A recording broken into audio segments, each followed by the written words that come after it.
In the summer of 2020, a group of protesters decided to tear down the statue outside the Wisconsin Capitol. They used a car to pull the statue down and broke off one of its legs. Then they beheaded the statue. A video on YouTube shows the protesters dragging the statue through the streets of Madison, all the way to a lake where they dumped it. This was a part of the Black Lives Matter protest in the summer of 2020. Little did the protesters know that the man honored by the statue strongly believed that Black Lives mattered. He hadn't only fought for the abolition of slavery, he had died for it. This episode of 200 Norwegians is about Colonel Hans Christian Heg.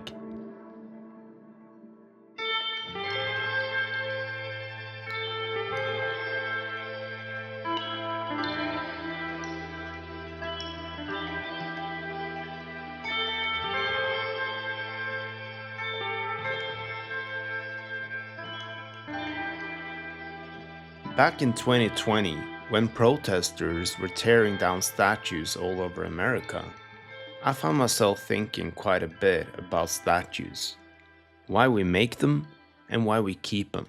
I guess the reason we erect statues isn't just to honor someone, but also because we want to promote certain virtues associated with that person, such as courage or ingenuity, virtues that we want to see more of in our society. But as society changes, so do our aspirations. After all, different times call for different types of virtues. And given that, I think it is every generation's privilege to pick their role models. I don't think a country's role models must be set in stone, even though some of the role models are literally cast in stone. Having said that, it is, of course, undemocratic, to say the least, when a group of unelected individuals decide for the rest of us what kind of statues we are supposed to have. But the toppling of the statue made me wonder, who was Colonel Heg? Should his legacy continue to be promoted for another 100 years? What can we learn from him today? A person well equipped to answer that is historian Odd Løvold. Løvold wrote a book on Colonel Hans Christian Heg just a few years back. In fact, the book was inspired by the toppling of the statue. Sitting down in Løvold's house in Northfield, Minnesota, he told me why he found Heg so fascinating. One of the things he highlighted was how Heg was always ahead of the curve, and how he had the ability to mobilize people and put things in motion, inside and outside the Norwegian community in America. In my interest in history, I've always been interested in beginnings, how things get started and then develop. And Colonel Heg, he was certainly one who began many things, and died at a very young age, even and accomplished quite a bit for his age. So I was very interested in him. As Løvold touched on here, Heg died young, but over the course of his short life, he experienced more than most of us will, even if we live to be 80 or 90. He was a pioneer in many respects, including as an immigrant. Heg emigrated with his family when he was just 11 years old in the 1840s, before the major waves of immigration began to America. The Heg family was an upper class family in Norway, and that is so interesting. They came at a time before the ordinary citizen could afford to go. The ordinary citizen, the lower down in a social class, they began coming in the 1850s, and this was, much before then in the 1840s. You sometimes have to ask yourself why they would leave Norway when they were so well off in Norway. But there was a certain attraction to America, and they were also Haugeans, so they were not really in the, even though they belonged to the state church, they were Haugeans, which is an element of the church that they didn't like, because they were lay preachers, and lay preachers were not allowed in the state church of Norway. In an earlier episode, we covered Kling Persson and the Quakers, as well as the Quaker sympathizers in Norway. The story of the Haugeans from that period was in many ways similar. They also formed a low church movement, made up of people critical of the state church religious monopoly. The movement was founded by Hans Nielsen Hauge, a Norwegian lay preacher, social reformer, entrepreneur, and author. There is a significant body of literature on how Hauge has influenced Norwegian society. Typical hallmarks of contemporary Norwegian society, such as decentralization and egalitarianism, have in part been traced back to the movement. Hauge and his followers also had a reputation for being quite entrepreneurial. They also insisted on the economic growth of everyone, that everyone should have enough money to live, and so they worked on many kind of innovative then activities to help the farmers make more money. Today, Hauge is such a respected figure in Norwegian society that both the political left and the political right try to claim him as their own. But at the time, he was controversial, and so were his followers. Only in 1845 did Norway permit other beliefs, although the Jews were not allowed into Norway before in the 1850s. So there was prejudice, even though the Norwegian Constitution was liberal for its time. It did give priority to the Lutheran state church, and that lasted a long time. As Løvold writes in his book, Heg and his family came from a region of Norway that not only had a strong Haugian movement, but also a keen interest in emigration. Many people in this area had certainly taken note of the voyage of the sloopers in 1825, and later received reports about how they settled down in America. As early as 1824, the local newspaper, Drammens Tidende, also ran a series of articles titled America for the Present and the Future. Løvold argues that Drammen and Lier specifically became the center of Norwegian emigration interest in the 1830s. In 1838, the first emigration ship also departed from the town. Even Heg, his wife Siri Olsdatter Heg, and their 4 children followed 2 years later. They set sail on Constitution Day in Norway, May 17th, and sailed to Gothenburg. And after an 11-week stormy voyage, they reached New York. From there, they went up the Hudson River, traveled through the Erie Canal, and took a steamer across the Great Lakes. Eventually, they got to Muskego in Wisconsin. Muskego was a very early Norwegian settlement, and it's sort of south of Milwaukee. And actually, they had been, like happened many times, they were sold the land there from speculators who knew this was bad land for them. But it became the center of Norwegian immigration to begin with. And it's probably the most famous settlement we have in that period. And the expanded and went south to what they came to call Norway Lake. And that's where Even Heg and Hans Nielsen Heg lived, and his brother and one sister lived. And he was then, this settlement, he visited, he grew up there, and he followed these people who stayed for a while there and followed them west in Wisconsin and settled in western Wisconsin. And his father had built a big barn, which became the place where they could stay as long before they went farther west. So that was one thing. Can you just like tell why was it bad land in Muskego? Was it a swamp or what made Yeah, it was.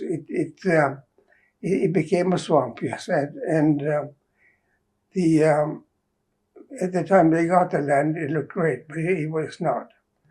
It looked better when they went farther south, and that's what they did. They expanded south, and the Muskego became famous for a long time. But then they had malaria and all these deadly things because of the swamp you mentioned. Muskego arguably didn't just get famous, but also infamous. Propaganda stories circulated in Norwegian newspapers, and people were warned against moving to the US, and to Muskego specifically. As much as the malaria and the harsh living conditions were real, several historians have pointed out that the narrative wasn't entirely fair. It is also hard to disentangle this narrative from the fact that the clergy and many of the gatekeepers in Norway at the time felt threatened by the Haugeans and by emigration more broadly. The Haugeans and the Quakers did, after all, challenge the social fabric of Norway, which was quite top down and class based at the time. At some point, several of the settlers in Muskego felt the need to issue a rebuttal. They wrote the so-called Muskego Manifesto, which was published in the major Norwegian newspaper Morgenbladet. The manifesto took the form of an open letter, signed by 8 men, including Even Heg. The settlers acknowledged the difficulties, but also stated the following: "We harbor no hopes of acquiring wealth, but we live under a liberal government in a fertile land, where freedom and equality prevail in religious as well as civil affairs, and without any special permission, we can enter almost any profession and make an honest living. This we consider to be more wonderful than riches, for by diligence and industry we can look forward to an adequate income, and we thus have no reason to regret our decision to move here." There was no coincidence that Even Heg was one of the men that had penned the letter. Due to the content of his character and his financial status, he quickly became a leader figure. The barn he had built became a stopover for many Norwegians heading west, but also served a multitude of other purposes. And his father was an interesting character for many reasons, but he also published a newspaper called Oh, Nordlyset.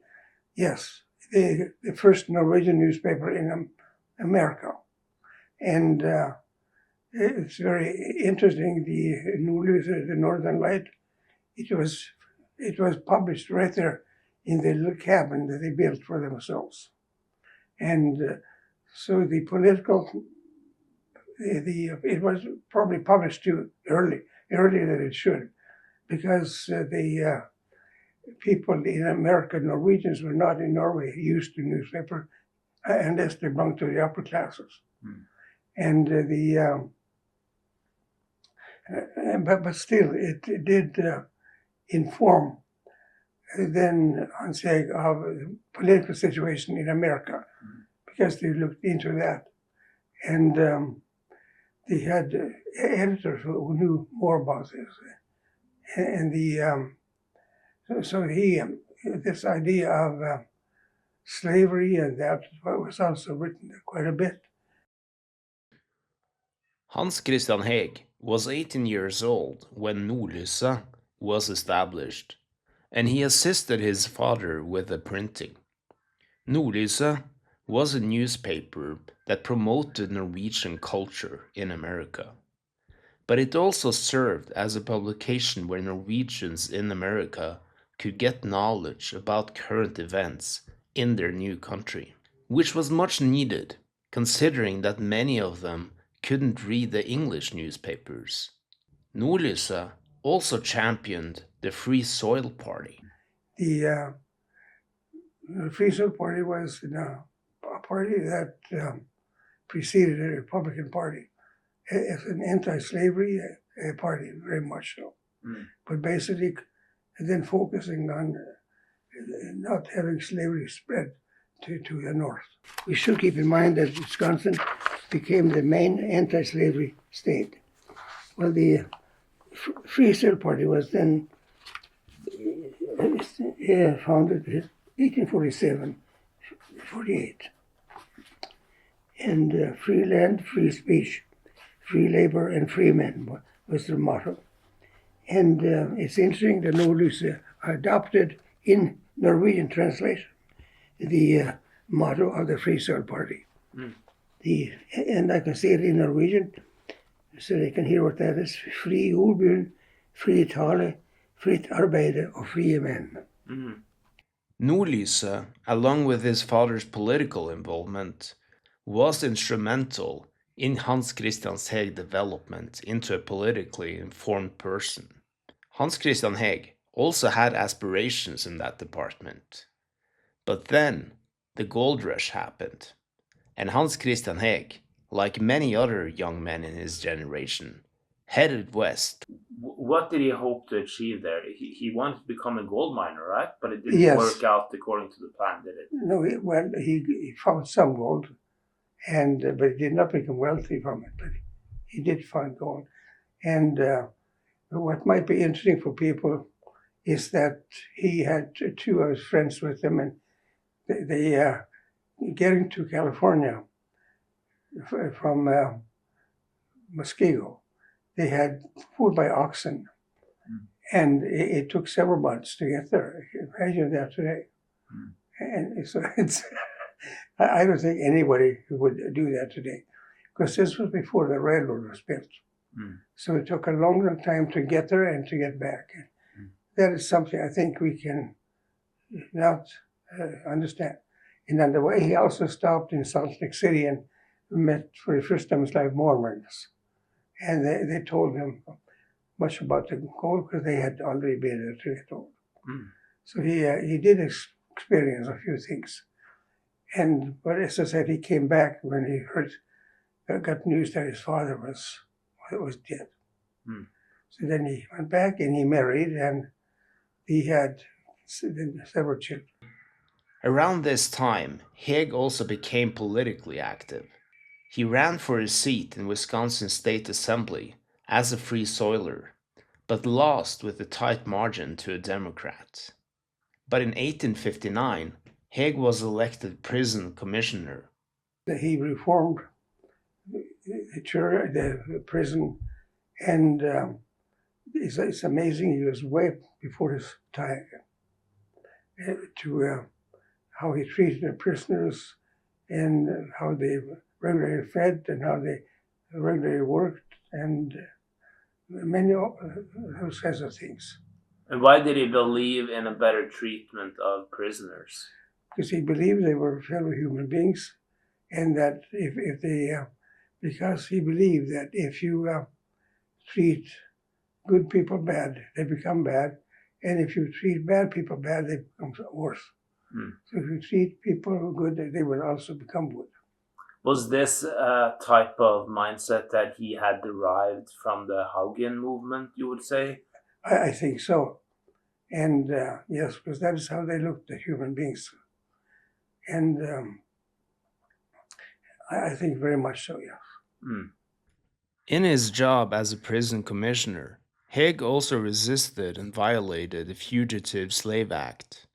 The law required that upon capture, all enslaved people should be returned to their owners. His interest in politics extended beyond state matters, and he kept an eye on national affairs. At the time, debates over immigration and the future of the Western territories dominated. The Homestead Act, which aimed to grant free land to settlers, shaped the Republican agenda at the time. Emigranten the only Norwegian language newspaper at the time in America, strongly backed the Republican policies.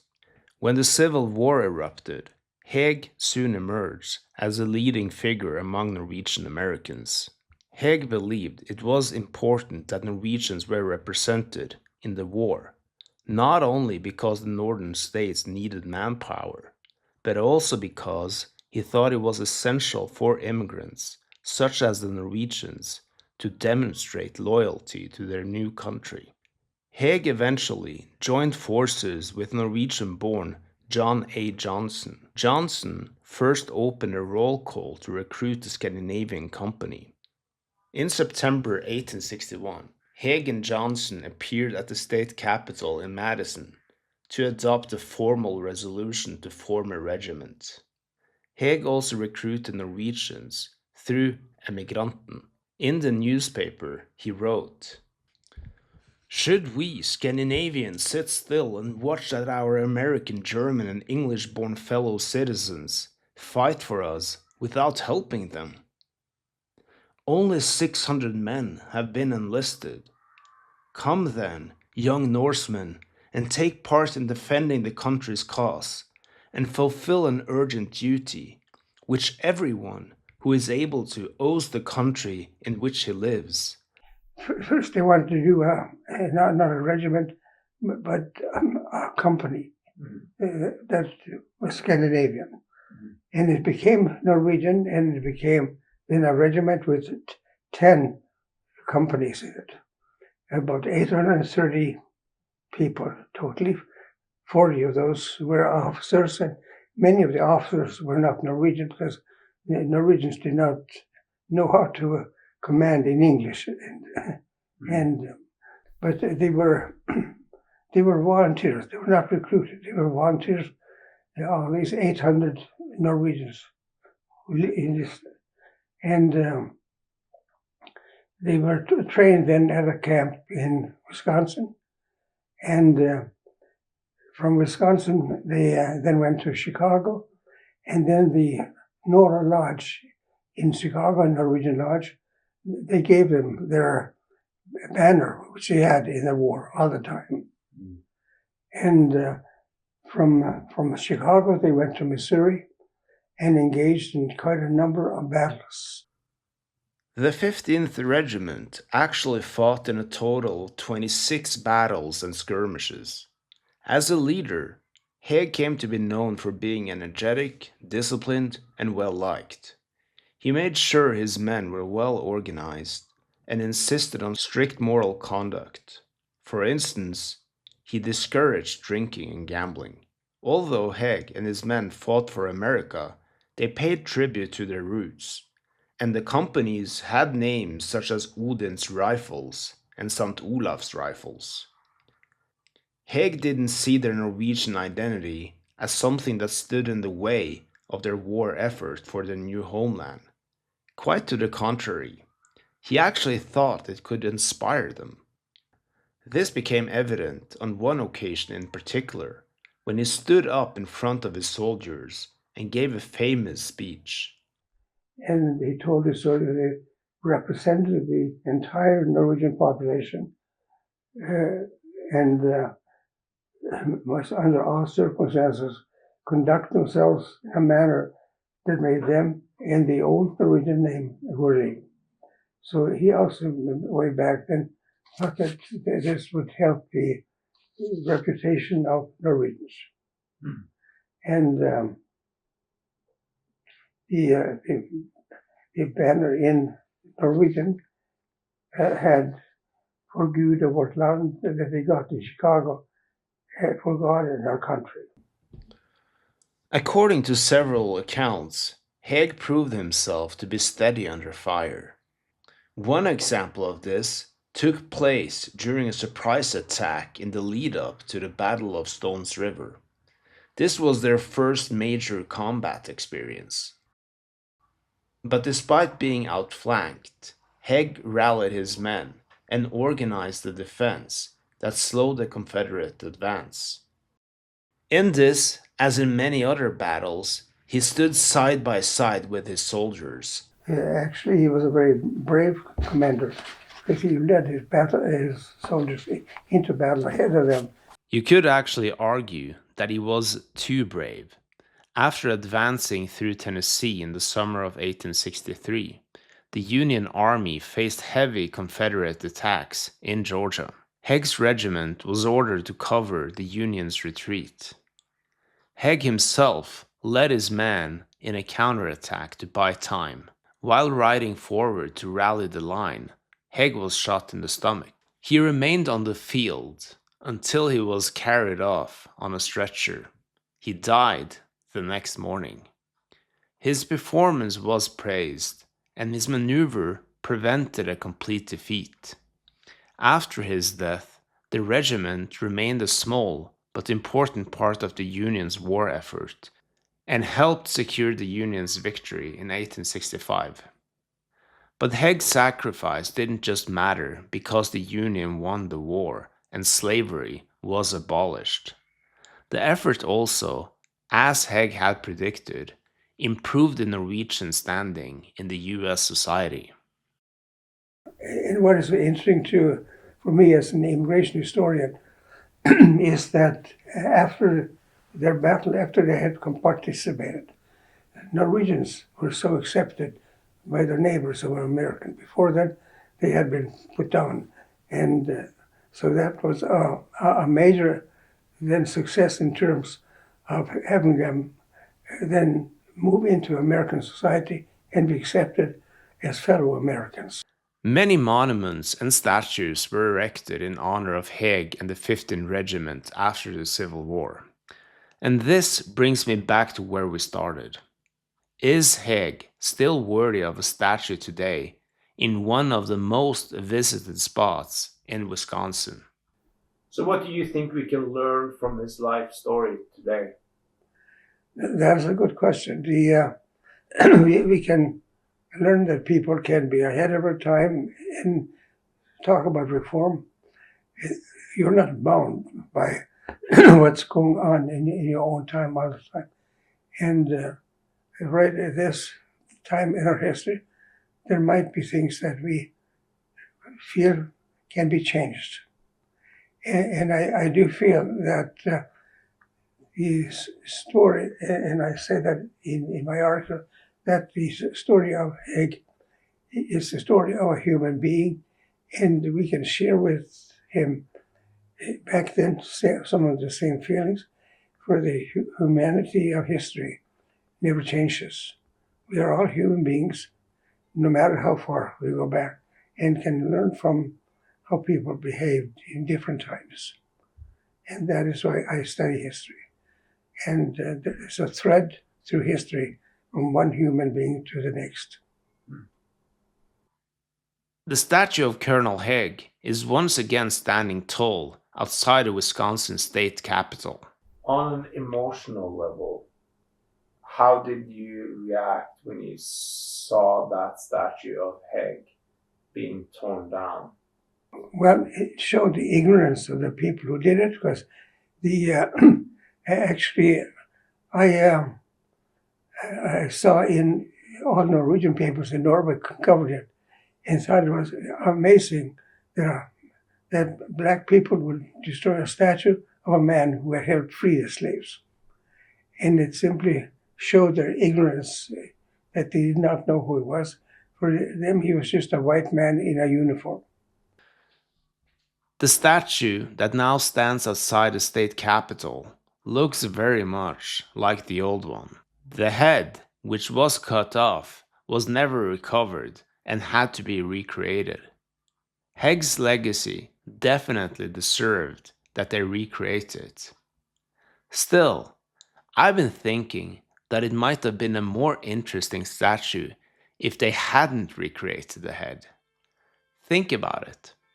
The protesters objected to the practice of people being judged by their appearance and skin color, and in doing so, they themselves became guilty of judging someone by his appearance and skin color. Maybe a headless statue would have reminded people how prejudice, fosters headless behavior. And maybe a headless statue would have nudged them to actually read the plaque next time around and learn about who Colonel Heg actually was.